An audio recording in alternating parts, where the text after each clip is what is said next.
Real quick, does Matt Kemp finish top 5 in MVP voting? No. No? No. At the end of the year? I mean, he's done a lot for the club. Well, you're not taking this away. I'm just kidding. What's up, guys? My name's Super Can B. This is my brother Chase, and this is Bros Talk Baseball. Let's dive into what we're going to talk about today. It's the biggest surprises so far in the MLB. I've compiled a list of 5 people. Chase has compiled a list of 5 people. We're just going to bounce it off each other, back and forth. Boom, boom, boom, boom, like that. Boom, and then you give it to me. Boom. Whoa, and then boom. That was a delayed reaction, dude.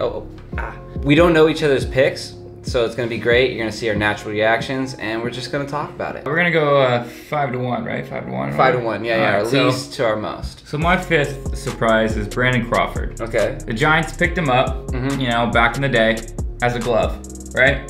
No bat, yeah. No bat. And what has he been doing? He's been doing no glove, no bat. This year, he brings a bat to the team and puts the Giants in contention for the West. Now, when you say no glove, no bat, you mean all glove, no bat, right?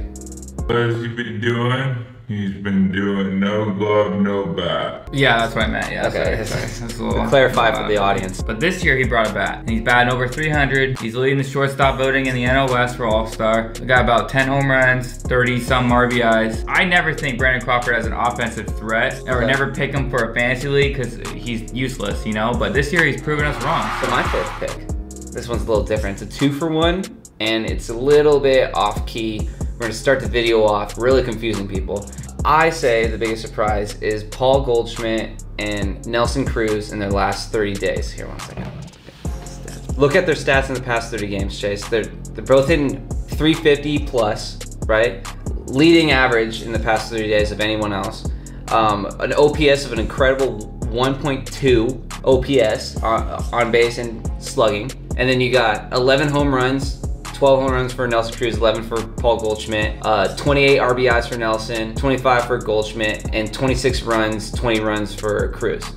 So they're averaging, like they're going like seriously 1 for 3 every game. Every 3rd game a home run, and every game either an RBI, a run scored, or both. That's incredible. That's unlike anything I've, like, okay, Paul Goldschmidt, he's a perennial MVP. The fact that he was struggling so much in the beginning of the season, it was kind of like getting everyone nervous. Are we seeing the end of Paul Goldschmidt? To be honest, I was thinking like, I could have tried to make a trade for him, and I did. I obviously did, so the people who are watching this that are in my league, you know, I made some trades, or I tried to at least. But I didn't want to give up too much for him because I was like, I don't know about this guy. It's a little risky. Then he started tearing it up, and now I'm kicking myself in the butt that I didn't take the trade when I had a chance. Both players put themselves in a situation in the beginning of the season where it's like, oh, we could throw this one out the window. And now they turn it around to where they're putting up like studly numbers. What do you mean throw it out the window?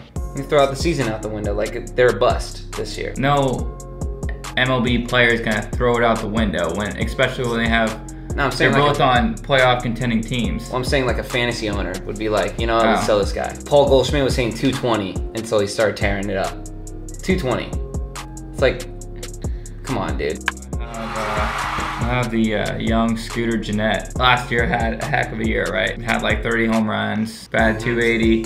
It's like, okay, you know, just a breakout year for Scooter. Yeah, like a breakout year for a guy that shouldn't have a breakout year, kind of thing. Kind of coming in the MLB on the Brewers as just like a backup second baseman, probably 5-10 home runs a year. Now this guy comes back, 2018, rakes again, and somehow isn't leading All-Star voting beyond myself. Well, Scooter's hitting 330, Ozzy's hitting 270. Yeah, so, and he's got 13 home runs, he's got like 50 RBIs. Yeah. I don't know, like, this is a surprise to me. I don't know if it's a surprise to you, but I didn't think Scooter was gonna come back and do that again, dude. I should have invested in that. Like, it shouldn't be a surprise to me because I saw that, but it is because I doubted you, Scooter. And if you're watching this, I'm sorry, you know?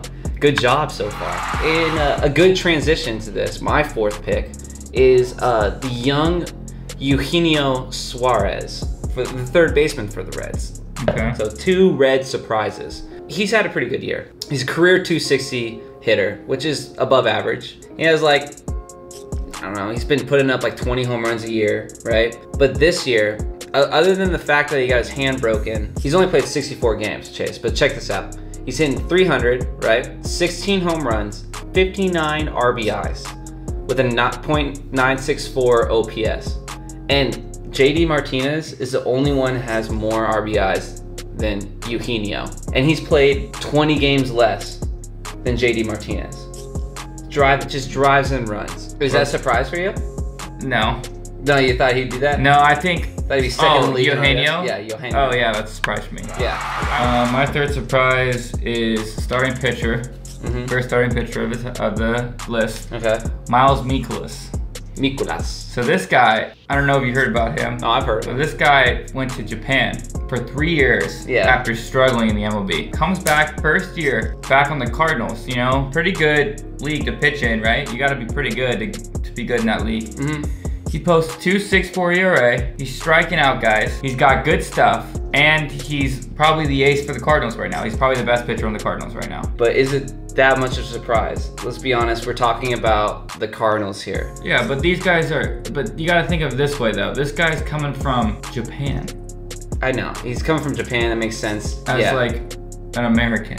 Like how does 3 years in Japan do that to somebody? I'm big on buying the Cardinals pitching staff because Yadier Molina knows how to call games. He knows how to like use pitchers' strengths in situations, and he just knows hitters' weakness. I don't know, like he's just a genius back there. He's one of the most underrated catchers as far as like the value that he adds to an organization overall. I have to go with Michael Taylor as a surprise. I'll explain it. He's in a booty 242, all right. 5 home runs, nothing special. 692 OPS, but what does he lead? Stolen bases. Stolen bases? Stolen bases, dude. He has 23 stolen bases. Leads the league. He leads Jose Altuve, D. Gordon, Billy Hamilton, Inciarte. It's not really like a surprise. It's more like a number that kind of just jumps out at you. Like, what? Like, Taylor's really leading the league in stolen bases? I got top 2 Dodger picks. Oh, top 2 sleepers are Dodgers. And this is not biased. I'm pretty sure a lot of people could agree with me on this one. Okay, who's your 2?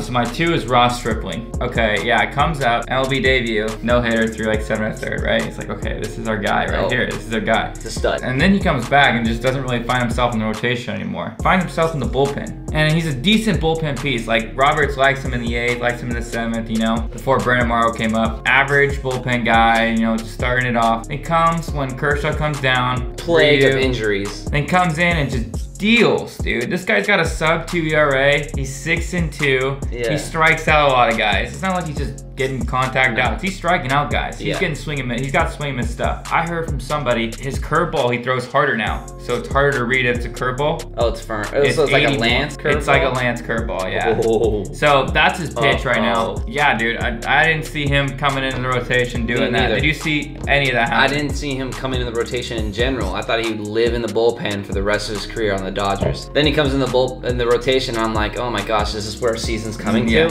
But now it's like, is he pitching tomorrow? I hope he's pitching tomorrow so we could win, you know? I try to stay away from picking any Dodgers because I knew you'd pick the 2. So let me hear your 2. So my 2 is a pitcher, and his name's Blake Snell on the Tampa Bay Rays. Very slept on, but doing a really incredible season. Every year for a fantasy owner such as myself, I always think this is the year Blake Snell is gonna just dominate because his strikeout totals are high, but he plays for just a booty team, and his ERA always sits in the 4s. The year where I'm like, it'll be next year, not this year.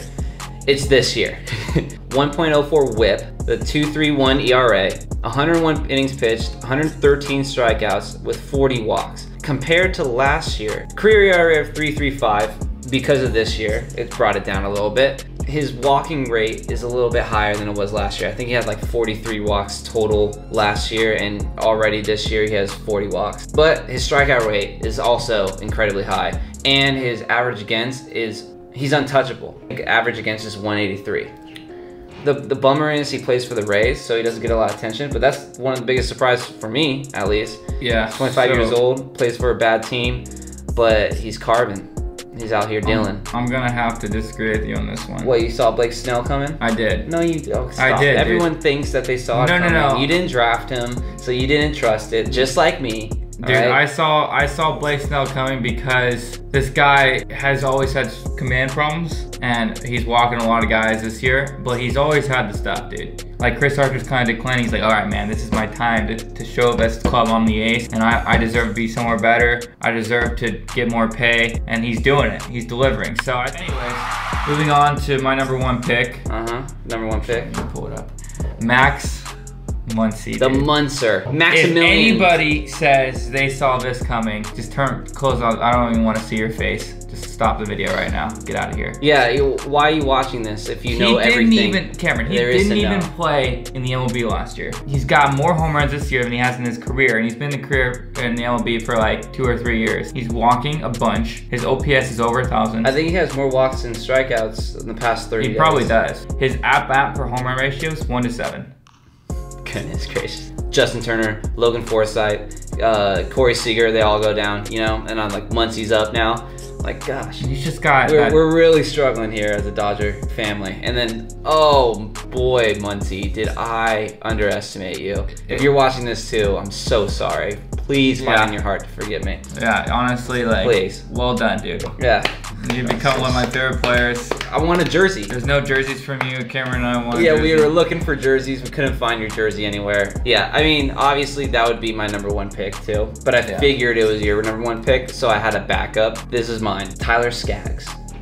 Tyler Skaggs of the Angels. Look at this dude. 2.69 ERA, 87 innings pitched, 94 strikeouts, 26 walks, 1.23 whip. This guy has a career 4 ERA. He's 27. He pitches for the Angels. I think Who saw that? I think Who the saw biggest that? surprise Tyler Skaggs? about Tyler Skaggs is he's healthy, dude. Yeah, but dude, like, Didn't he have Tommy John like twice? when he pitches though, he's healthy. Yeah, but And when there's he's always not pitching, like look at Kershaw he's this year. healing. Look at Kershaw this year. Do you think Kershaw's healthy? Kershaw still has a sub-3 ERA.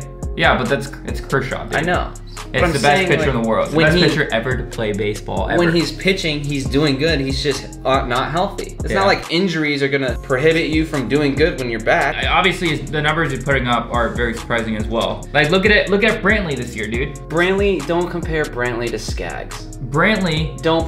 No, I'm just Brantley saying- was an MVP candidate. I'm just saying, Brantley has been really good 3 years in the MLB. Yeah. And then he gets injured the next 5 years, and everyone's like, okay, Brantley's done. This year he's healthy. Every time Brantley That's what plays, happens every time when- Brantley plays, he hits 300. Every time Skaggs plays, No, he has a doesn't. He career doesn't hit 4. 300. Yeah, he does. No, he doesn't. Yes, he does. Look his up the stats. injured You years. look up the stats. His injured years, he hasn't been doing that. Yeah, when he he's been hasn't. injured off and on, he hasn't been doing that. Look him up. Look at his last 5 years. Looking it up right now. Michael Brantley. Look at that face. Goofy face. Look at this. Look at this. Okay, MVP, third in the MVP votes, right? 2014. All right, and this is when the injuries start. He still hit 310. Well, hit 231. 231. Okay, 11 Thank you. games. That's all I 11 need games, to hear. 11 games, 11 games, 11 games. That he was injured, dude. He wasn't. 11 games. Those 11 games, if he was still Michael Brantley, he'd hit 300. Last year, 90 games. Still injured, right? Hit 299.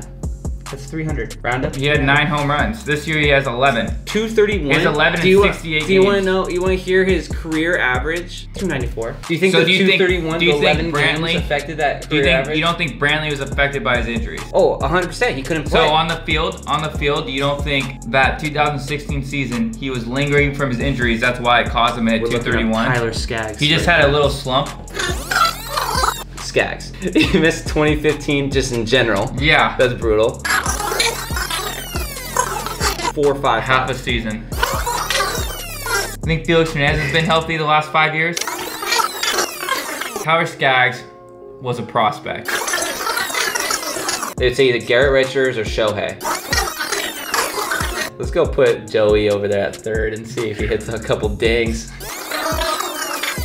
All right, let's end this video. It's Okay, gone it's way too long. Thanks for watching, guys. If you like that video, like and subscribe, and don't forget to follow us on bros_talk. Catch you guys next week for the next episode. And the next episode, let's give a little teaser. It's gonna be the biggest surprises, but the opposite of good, which is bad. The bad surprises. See ya. Do you want water? No, I'm fine. You sure? Yeah. I think we could mix in like the water thing because sometimes I get parched. I think a little. All right, you want to give me some Thanks, water? right there. Give me that Dodger cup. A little water. Oh, dude, we have 2 Dodger cups. We could both be drinking the Dodger cups Yeah, let's do it. instead of Germany. We got a World Cup. We'll see you, buddy.